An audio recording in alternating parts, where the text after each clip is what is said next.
Hey everybody, Tim Ulbrich here, and thank you for listening to the YFP podcast, where each week we strive to inspire and encourage you on your path towards achieving financial freedom.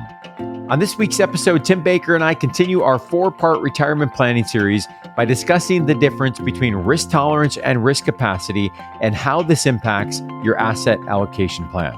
Highlights from the show include why it's critical to evaluate how much risk you're able to stomach versus how much risk you should take to achieve your long-term goals, discussing strategies to employ when your risk tolerance and your risk capacity don't jive, and some considerations when setting your asset allocation plan to be in alignment with your risk capacity. Before we jump into the show, I recognize that many listeners may not be aware of what the team at YFP Planning does in working one-on-one with more than 270 households in 40 plus states. YFP Planning offers fee-only high-touch financial planning that is customized to the pharmacy professional. If you're interested in learning more about how working one-on-one with a certified financial planner may help you achieve your financial goals, you can book a free discovery call by visiting yfpplanning.com. Whether or not YFP Planning's financial planning services are a good fit for you, know that we appreciate your support of this podcast and our mission to help pharmacists achieve financial freedom. Okay, let's jump into my conversation with certified financial planner, Tim Baker. Welcome everyone to this week's episode of the YFP podcast. Excited to have Tim Baker alongside of me again as we continue our 4-part series on retirement planning. On episode 272, just 2 weeks ago, we talked about determining how much is enough when you're saving for retirement.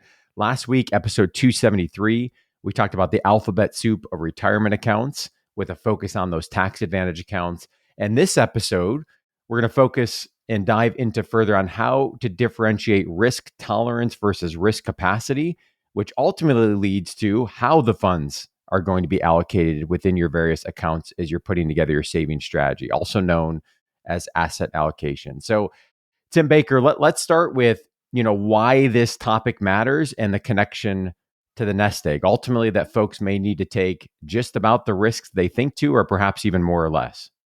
Yeah, I think this is one of probably the most important concepts to understand, because I think once you understand it, it's kind of the easiest thing to adapt to better improve your financial situation, especially for like long-term investing for the sake of retirement. Mm-hmm. So, I think a lot of people leave a lot of meat on the bone with regard to opportunity to improve their financial plan because they either lack the experience or they don't understand it, or it's scary.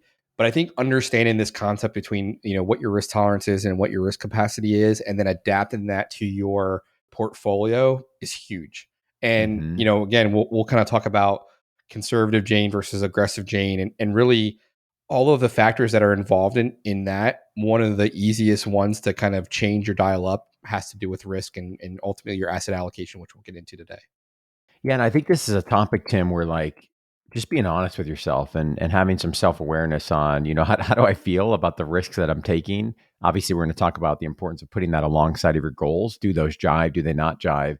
And I think this is really where, the value of a third party can come in as well. When you're looking at whether it's one individual, two individuals doing the financial plan, but, often we might need to be both pushed and or held accountable. And obviously, an objective third party can play a really valuable role there. And so I think we've all been told before at some point or another that, hey, we've got to take some risk if we're willing to achieve, those big, lofty, long-term goals that we have. We talked about in episode 272, we need this big number, $2, $3, $4, $5 million that seems way off into the distance, or perhaps for folks that are a little bit closer to that, not so far off in the distance. But regardless, it can feel overwhelming. And so we've got to take some risk to get to that goal. But I don't think we often differentiate this concept of risk tolerance versus risk capacity. So, Tim, let's start there. Break these two down in terms of definition of tolerance versus capacity. Yeah, so tolerance is what we'll start with. And this is typically the one that most people understand and know about. When I think of risk tolerance, I think of like the questionnaire. So from an advisor perspective, one of the things that we need to do to make sure that we are doing our due diligence with a client is to, ask them some questions about, their experience, their outlook on the market, their understanding of how stocks and bonds work, how, if X loss, how they would feel about X loss or X gain, and, what their actions would be. So it's really based on a questionnaire. And from the advisor perspective, it's really based on what we think the client can handle in a down market. So we're trying to build out the best, and again, what we're trying to do here ultimately is to get the best possible return for the least amount of risk. Right. And that's what asset allocation is. So from the investor's perspective, or in our case, the advisor or the client's perspective, it's the amount of risk that you want to take. It's more of an emotional thing. So to me, that is basically the starting point for the conversation, at least. And there are a lot of ways to get about like what your risk tolerance are. So, one of them is kind of the rule of thumb. And I think I spoke on a couple episodes back when we talked about this, because I think they've actually adapted it, the general rule of thumb. So the general rule of thumb is that, you, to get your kind of your risk tolerance, you take 110 and then you subtract out your age, and then that gives you the amount of stocks or equities that should be in your portfolio. So if you're 30 years old, 110 minus 30, you should have an 80% of your portfolio in stocks or equities, and then the remaining 20% in fixed income or bonds. I think that is a terrible rule of thumb myself. I think that's a rule of thumb that doesn't like necessarily hold up, but it's what a lot of people use to kind of get started. The other way is to kind of actually go through like a risk questionnaire. And, I know Vanguard is one that, you can give that, do that for free. You go onto their website and basically answer a few questions, and it says, voila, you are a 60-40 or you're a 70-30 or whatever that is. And I would actually start there before using any rule of thumb. So again, the risk tolerance thing is basically what we think you can handle in a down market, or what you think as a client you want to take. It's more of an emotional thing. If we shift over to risk capacity, this from an advisor perspective is based on what you can actually handle in a down market. So this is actually using some, numbers and, looking at time horizon and things like that. So from your perspective, the investor's perspective, it's how much risk you should take. So it's more objective and factors in savings rate goals, time horizons, things like that. So, and it really, again, it goes back to the amount of the risk that you can handle. To give you an example of a risk capacity versus risk tolerance, say we're both 40-year-old pharmacists, and me closer to you, and I'm not a pharmacist. Say we're just coming up. It's coming up. So if we both take a questionnaire, you could take that questionnaire and be a very savvy investor, have read up on the topic, and you can come back with a very, say, aggressive allocation for where you need to be. And I could do the same thing and come back very, very conservative. So, I could be a 50-50, you could be a 90-10. That's risk tolerance. It's basically based on our inputs in a questionnaire. For risk capacity, it does have to do with the individual itself, but it's really about, I think, kind of where you're at in life as well. So in the same breath, if we're both 40 years old and we have 25 years left in the workforce, and we both kind of have the similar amount saved or earning potential, our risk capacity is so much higher than, say, my risk tolerance because I'm scared of the market, because I just have a longer time horizon. So where risk capacity is typically the lowest is right at the point of retirement, because that is typically your longest time horizon where you have a fixed dollar amount, i.e. your nest egg to work with. So you just don't have a lot of room capacity to take a lot of risk. So you have to be somewhat conservative. Whereas if you have a longer time horizon, you have good earnings, a good savings, your capacity is a lot more. So maybe a convoluted way to say it, but to recap, tolerance is kind of like what you feel or like what you want to take. Risk capacity is what you can or what you should take. And one of the things that often happens in this is that those two things are not often equal. So what we do as a third party is kind of have a conversation about this and educate a client. And sometimes that is over years, because sometimes they'll say like, hey, Tim, I understand what you're saying, but I just want to be safer. I'll say, okay, but I'm going to bug you about this again. And, the next time it's like, all right, well, like my head didn't fall off when the market went down 20%. It's doing what it's doing. Maybe I'll, be a little bit more aggressive. And I think that is all the difference when it comes to long-term investing, is making sure that you are, again, you keep expenses low. We've talked about that numerous times with regard to your investment portfolio, but your asset allocation, which is based on your risk tolerance and your risk capacity, is set where it needs to be. And I'm the big proponent of that. Yeah, and this is, Tim, where I think the rubber meets the road of what we started this series on, with the nest egg calculation and looking at how much is enough, right? Because you and I could punch numbers in a calculator. We're like, great, we need 4.2 million, 3.7, whatever the number is. But then we start to get a layer deeper. We talked about the tax advantage accounts, of how we might get there. But the next layer, of which we're getting into today, is really that, how are we going to invest within these types of accounts, right? Which is the asset allocation, which, as you just mentioned, comes down to ultimately our risk capacity and the potential friction that may or may not be there with the risk tolerance. And so, I think that my question here, let's lean into that situation where there's a disconnect, right? Where there's a rub where, I understand what you're saying. Risk tolerance is what I'm able to stomach. Risk capacity is maybe what I need to be able to do to get to that nest egg number. So let's say I punch in my numbers to the nest egg. They come out at, $4.2 million. But then I realize, like, based on the rate of return and the level of aggressiveness that, those numbers are determined upon, I'm not comfortable with that. So play that out. Is that a scenario where, as you just mentioned, we're kind of working towards this and getting more comfortable in the long run? Is it adjusting down that nest egg goal? Like, how do you begin to work through this with a client?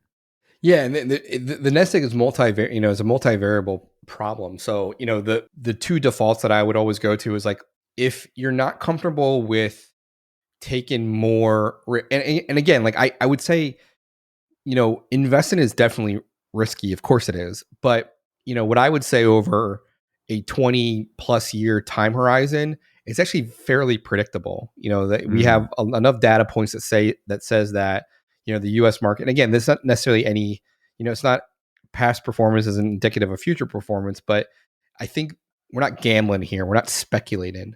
So, we're not, taking a bet all on like one stock. But I think if you're uncomfortable with that, I think the second thing I would say is like, you have to save more though. You have to invest more. And when we talked about conservative Jane versus aggressive Jane, and we kind of said, hey, conservative Jane, she makes $120,000. She gets 3% cost of living raises. She saves 10%. She has a 30-year career. And then this is her nest egg. It's what's your income? What's your cost of living? Then like, what do you actually save? And then the time horizon, 30 years. Right. So the other thing that you could say is like, okay, well, maybe we're not retiring at 65 in 30 years. Maybe we're retiring at 70. Yeah. So it's a 35-year career. And that's the thing, is like, you can always work longer. So one of these things have to give. And that's why I say, like, the easiest thing for me is to say, like, look, if you're 30, 35, 40, even 45, and you have 20 years left until retirement, who gives a crap if the market goes down in 2022, right? But as humans, we feel that loss. We're like, man, my portfolio was $200,000 or $20,000, and now it's $140,000 or $14,000. Like, you feel those losses. But again, this goes back to like what I was saying. It's hard for us to conceptualize time. Yeah. And when the market went down during the pandemic, like, I don't even think about that. And a lot of people freak out about that. But we know that the market is going to do this, and this is like on the podcast, I'm just waving my hand up and down like a roller coaster. But typically, it's going in a positive trajectory. You're just going to have some of those ups and downs. And what I would say is that if you can stomach those ups and downs and lean more towards equities, you're going to be better off. And I think what people do is they put more bonds or fixed income in their portfolio to smooth out those rides, even though those rides are still the same. But what they do is they make themselves feel better in the near term at the behest of like long-term performance. So, on the other side of this, Tim, is like, if we're talking to the pre-retiree, the person that's going to retire in the next 5 years, sometimes you look at that portfolio and it's looking at him like, whoa, we're taking way too much risk. Yeah. Because if the market does go down 40%, then we don't have enough time to recover from that. So it's really indicative to like say, hey, I'm glad you took risks throughout your working career, but now we got to start like protecting the principal. And this is where you probably want to be the most conservative with your portfolios, is kind of that right in the eye of the storm, which is 5 to 10 years plus or minus, your retirement date. And people get that wrong too. That's where you're at risk for like sequence of return risk, which means that if the market is down, say 20, 30, 40%, and then you're taking 40 or 50 grand out of your portfolio to live on, the failure rate, meaning you're going to run out of money, is so much higher than anything that you could be doing, like, leading up to that. Yeah. So it's really, really important to know like where you are in space and time, and ensure that your portfolio is positioned in a way that's going to, one, get the best returns, but also protect you. Yeah. And for a lot of us, it's kind of not knowing that. And I would say it's one of the major missteps that I see looking at people's portfolios is a misalignment of that. Yeah, and Tim, one of the things I'm sensing, at least anecdotally, and talking with pharmacists, about this in various settings, is that the mid-career pharmacist, so I'm thinking about the group that, is maybe 10 to 25 years into their career, they're not yet, feeling the retirement dates right around the corner, but they're certainly past kind of the early part of their career. I think there's a real risk here, as you highlighted, with some of the limitations of the rule of thumb, to get too conservative too early. And I think in this moment, right, we're in a period of volatility right now in the markets. And depending on when people graduate and start investing, this might be the real first significant downturn that they're feeling in the market, right? You look at even some of the start of the pandemic, that was very short lived. It was significant, the drop, but it was pretty abrupt and it recovered, quickly. And so I think this is really, I graduated in 2008. I've talked about this on the show before. This is the real first test for me and my portfolio to say, all right, am I really adhering to my asset allocation plan and what I need to be doing, and the rub potentially of the tolerance capacity? And I think it's different than a new practitioner because you have worked hard for 10 or 15 years. You have built up several $100,000 or more of savings, and you're looking at this saying, man, this hurts in the moment, right? But if we're looking 20, 30 years into the future, as you said over and over again on the show, the worst thing we can do is buy high and sell low. And so, the third party here, I think, can be really helpful, making sure we have a plan to kind of weather these storms. But I specifically am thinking about that mid-career group right now in this period we're in of volatility, and they've done hard work. They've built up some savings, and this might be the first test, right, of that happening. Yeah. I mean, and when those numbers get bigger, you feel that even more, right? Yes. So, and I'm human. I look, when I do catch a glance at my portfolio, I'm like, ugh, like, is this really? But I have to step back and look at the long term. And I almost have to like detach myself emotionally from it, because what happens, and I say this all the time, is like when the market just does this and it's just a downward plunge, your first reaction is you want to take your investment ball and go home. You don't want to play anymore. And oftentimes I say is like, you want to do the exact opposite of how you feel. Yes. Right. So that's when I reassure myself and I say, hey, Tim, you know what? You are putting in X amount of dollars into your 401k at every pay period. And now what you're buying with those dollars is going for, so that's the dollar cost average in. Yep. So when it's up, I'm not buying as many shares, but I'm still like patting myself on the back because I'm like, yeah, my portfolio is up. Mm-hmm. But when it's down, I have to basically say, look, if I'm putting money into my portfolio systematically on a recurrent basis, which is typically what people do in their 401k, your dollars are just going farther. So then when it does rebound, you're going to see that impact even more. So it is one of those things where it's not getting caught up in the moment, and it is really looking at the long term. But when you hear the news or you hear other people talking, and there are things that, it gives you pause and you start to doubt yourself. Mm-hmm. But I think at the end of the day, what I always say to myself is like, I trust the market. I trust what the data has showed. And again, maybe it's not always going to be, 10% when we adjust it down for inflation, it's 6.87%. Might always not be that. And sometimes people go to the catastrophic thing. I'm like, then we have other problems to worry about, if that's the case. So I really believe that, if you look at all the things, whether it's like, hey, you can make more money and then potentially save more, or you can work longer. To me, the easiest thing to do is to kind of like surrender yourself to the market and say, look, and to your point, Tim, like the rule of thumb, it's this gradual, and I'll show the camera here, which will be on the video, but like this is like a really terrible like sketch, because I was trying to like sketch this out conceptually because I've never showed this. I'm a visual learner, but like in the rule of thumb, it has you going and say like, okay, if you're 30, then it had you starting at 80% equities, and then when you go to 40, you're at 70%. Right. And in my mind, I'm like, no, like hell to the no, like don't, because it's just so much lost opportunity. Whereas like mine is more like my belief, and this is more of a capacity thing, is more of a cliff. So like you should be very much mostly equities. And there's a lot of criticism against an equity portfolio. And again, this is not investment advice. But it should be typically closer to the equity, all equity portfolio. And then when you get close to that eye of the storm, that's when you start to basically divest out of equities and go more to the fixed income, the bonds.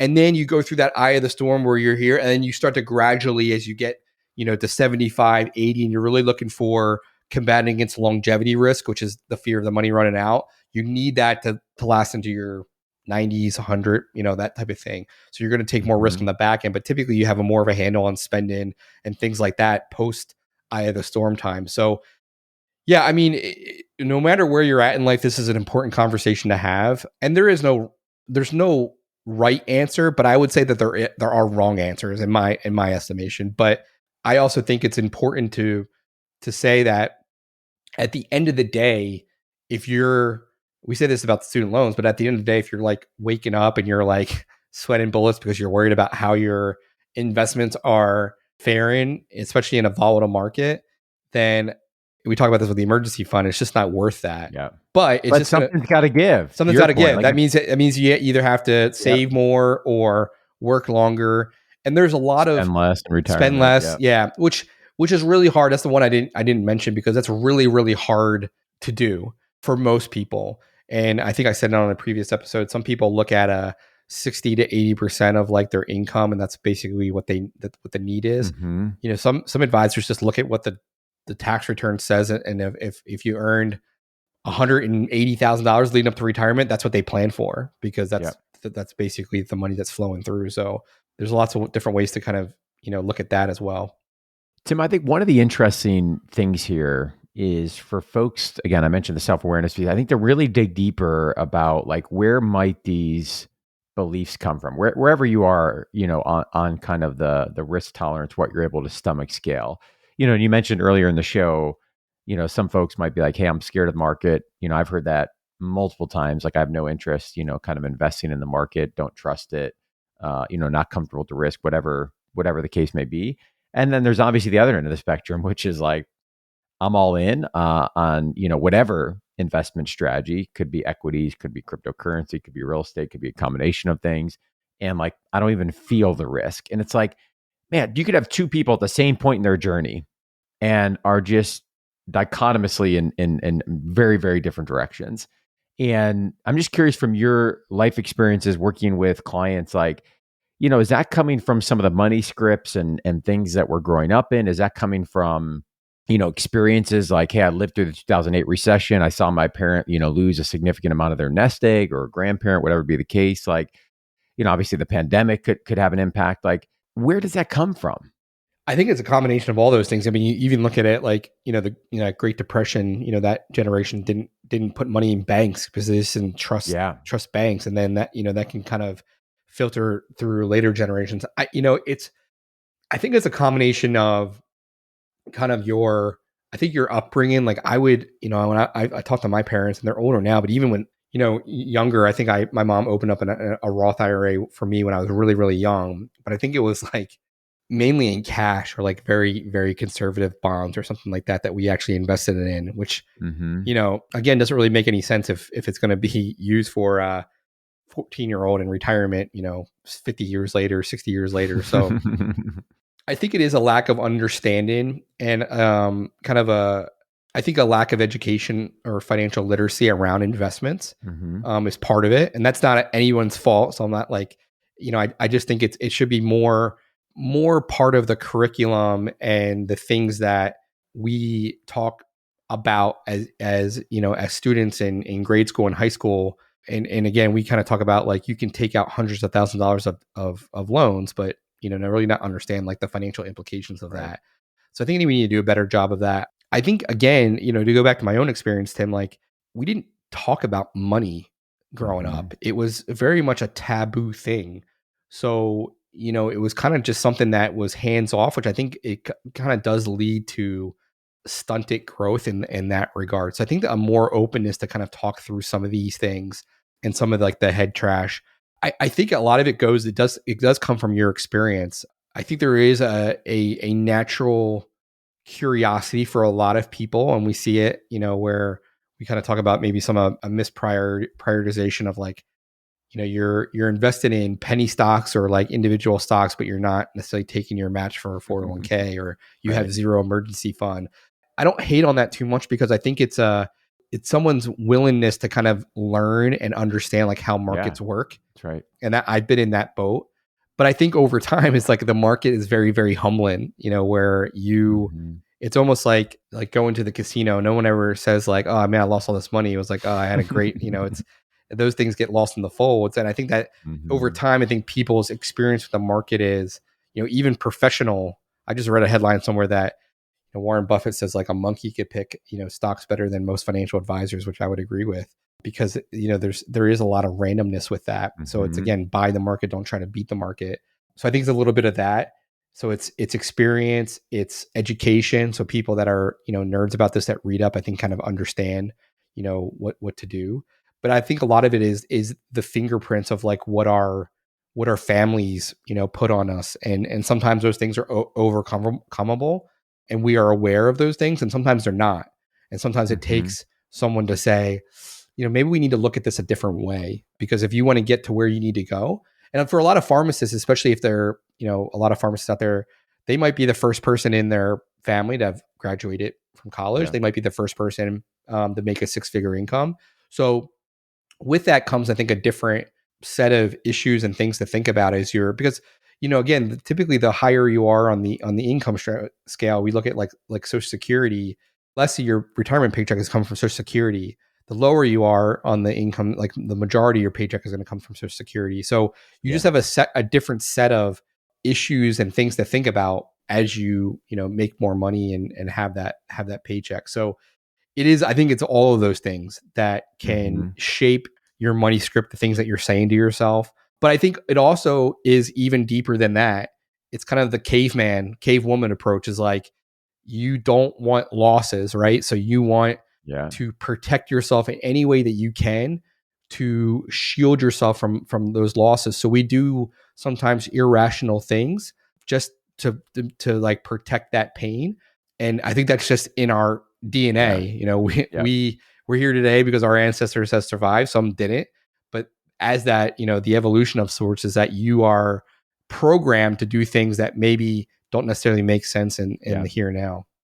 Tim, that's so true. I think it's, human behavior, as you mentioned, but I can, as you're talking, I can, and always will, I think, vividly remember the significant losses in my portfolio. You feel more in the moment, but I don't remember the significant gains in my portfolio, right? The long-term trend is up in a positive direction, and the, significant ups have been bigger than or equal to some of the significant downs, but I don't remember those, like I do the losses. Yeah. Let's wrap up this third part of our retirement planning series by connecting all of this to the asset allocation plan. So, what we determine we need, right, is the nest egg. We talked about that in the first episode. What our risk tolerance or capacity is, those two things combined is going to then help us inform what our asset allocation plan is. So how we actually are going to distribute these dollars within the accounts, the various alphabet soup of accounts we talked about in the last episode. So what is asset allocation, Tim? Just to find that a little bit further. And then what are some of the main variables? We've obviously talked about one in terms of the risk, but other variables that can impact our asset allocation plan. Yeah. So the asset allocation is basically the art, or you can say even the science, of constructing a portfolio with a mix of stocks and bonds to achieve the most amount of return for the least amount of risk. That's what you're really trying to do. So at a very strategic level, there's basically two asset classes. There's stocks, which are, basically where you own an equity share in a company and you're afforded things like dividends and capital appreciation. So these are the things that we need to outpace things like the inflation monster, the tax man, et cetera. And then the second part of the portfolio are bonds or fixed incomes. And these are typically IOUs or notes that say, hey, government, I'm going to lend you my money. Or hey, corporation, I'm going to lend you my money. Give it back to me sometime in the future, but give me an interest payment as we go. Between the two, typically bonds are more like linear growth. stocks are more exponential growth, but there's typically more risk with stocks Mm-hmm. and less risk with bonds. So that's asset allocation in a nutshell. And then what you could do is, you can kind of go more granular in terms of like, okay, well, if I have this, if 80% of my portfolio is going to equities or stocks, you can divide that up between things like large cap, mid cap, small cap, international, emerging market, real estate, that type of thing. And then same thing with bonds. If 20% of your portfolio is going to bonds, you can divide that up between junk bonds or international Mm-hmm. bonds or short duration bonds, long duration bonds, government bonds, that type of thing. So there it is more granular, but at a very high level, to tie risk to asset allocation is either using the rule of thumb or using some type of risk tolerance gauge or questionnaire. You can say, okay, I'm going to answer these questions. It's going to say I'm an 80-20 portfolio, or maybe a more balanced 60-40 portfolio. And with that, if you have kind of an unexamined approach, meaning like most of the time, I think a lot of people will take that and that's how they invest. And I think what we as an advisor would do is say, Tim, you're 35. I know it's saying you're at an 80-20, but here are some numbers to show you that you probably should be more aggressive. Yes. We're not going to spend this portfolio for another 30 years. Who cares what it does for the next 20, for the next 10, whatever that is. Mm-hmm. Let's take a little bit more aggressive. So that's where you kind of get that talk about risk capacity. And then what you do is say, okay, we'll compromise. We'll go to like a 90-10. Then essentially, if you have $100,000, we'll just say you're a government employee with the TSP. If you have 100,000 out of that, 90,000 is going to go into some type of equity portfolio. So the big one in TSP would be the C fund, which mimics the S&P 500, and then 10% would go into the bond fund, and that's basically it. That's the way you connect the risk of where you're at, which again is partly derived from the things that we just talk about, your upbringing, the head trash that you have, your experience, if you've experienced any pain, etc.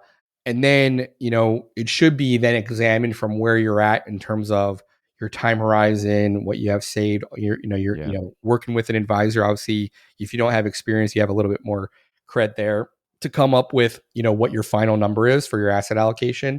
And then you put that into practice. And then the idea is that over the course of a year, 5 years, 10 years, that portfolio is going to drift. So say you are at a 90-10, it could drift to a 95-5. It could drift down to an 80-20 or an 85-15.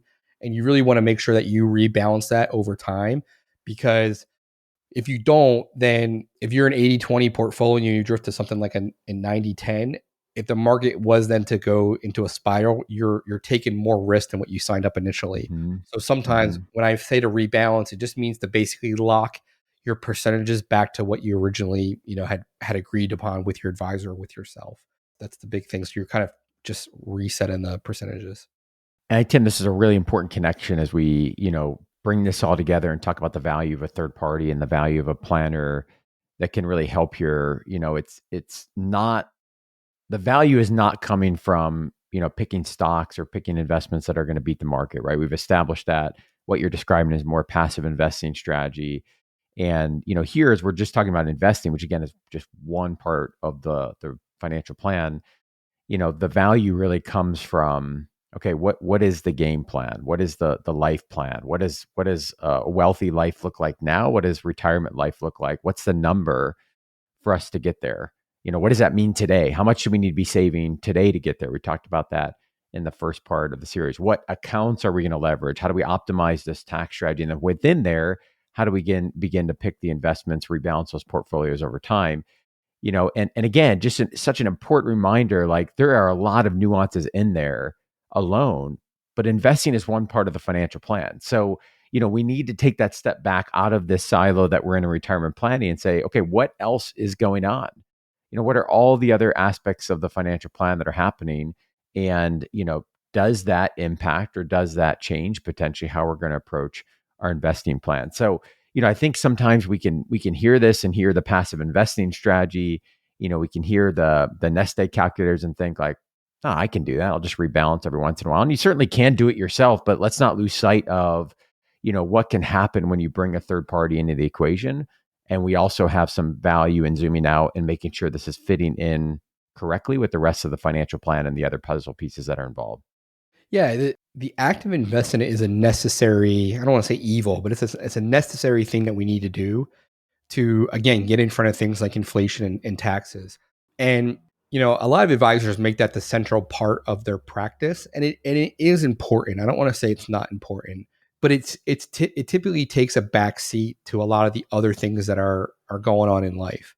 Whether that is, hey, I need to pull money out of this investment because we have to put an addition on our house because I'm taking care of an aging parent, or hey, we have a kid that's going to college, so we need to again change some things around, or hey, I lost my job, so I'm not going to be able to invest like I was. So the thing with a financial plan is that the value is more in plan in, not the plan, and the investment piece is very important, and it can be as complicated as you want to make it.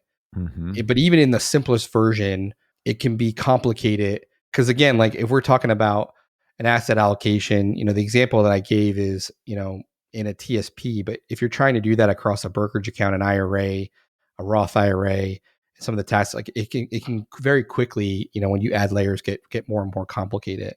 But I think that the value, I think, with working, and this is at any part of the financial plan, not just the investments, it's almost like am I crazy type of, am I crazy to be doing this? Like, should I give myself permission to do this? And sometimes, like, because like the kind of the environment, or like the way that we live today with social media, like there's so much gaslighting. So like you can almost like start to doubt your own judgment. Sure. So it sometimes is good to have like a rock or a steady influence. And this is at really any part of your life. But I think finance is what we're talking about here, to just say like, hey, am I crazy? Or, what we do here, or this is a variable, or this is a bump in the road, or this is an opportunity. Like, what's the best way to proceed? So yeah, again, super biased, but like, I think that's really the value. It's not necessarily saying like, hey, we're going to beat the market and all that nonsense. It's like, life is happening. That's right. And are we living a wealthy life or not? Yeah. And so to that point, whether you're a new practitioner listening, early on this journey of saving for the future, mid-career pharmacist wondering, hey, am I on track? There are other things I should be thinking about. How does this fit in with other goals that I'm working towards? Or, retiree thinking about more of the distribution stage and building that retirement paycheck, which we're going to talk about on our fourth and final part of the series. Regardless of where you're at in the financial journey, our fee-only financial planning team of 5 certified financial planners, in-house tax team that includes a CPA and an IRS enrolled agent. They're ready to work with you to build your retirement plan work with you on your other financial goals. So you can book a free discovery call, learn more about our one-on-one financial planning services that is customized for the pharmacy professional. You can book that call at yfpplanning.com. Again, that's yfpplanning.com. Thanks for listening, and have a great rest of your week. As we conclude this week's podcast, an important reminder that the content on this show is provided to you for informational purposes only and is not intended to provide and should not be relied on for investment or any other advice. Information in the podcast and corresponding material should not be construed as a solicitation or offer to buy or sell any investment or related financial products. We urge listeners to consult with a financial advisor with respect to any investment. Furthermore, the information contained in our archived newsletters, blog posts, and podcasts is not updated and may not be accurate at the time you listen to it on the podcast. Opinions and analyses expressed herein are solely those of your financial pharmacist unless otherwise noted, and constitute judgments as of the dates published. Such information may contain forward-looking statements which are not intended to be guarantees of future events. Actual results could differ materially from those anticipated in the forward-looking statements. For more information, please visit yourfinancialpharmacist.com/disclaimer. Thank you again for your support of the Your Financial Pharmacist podcast. Have a great rest of your week.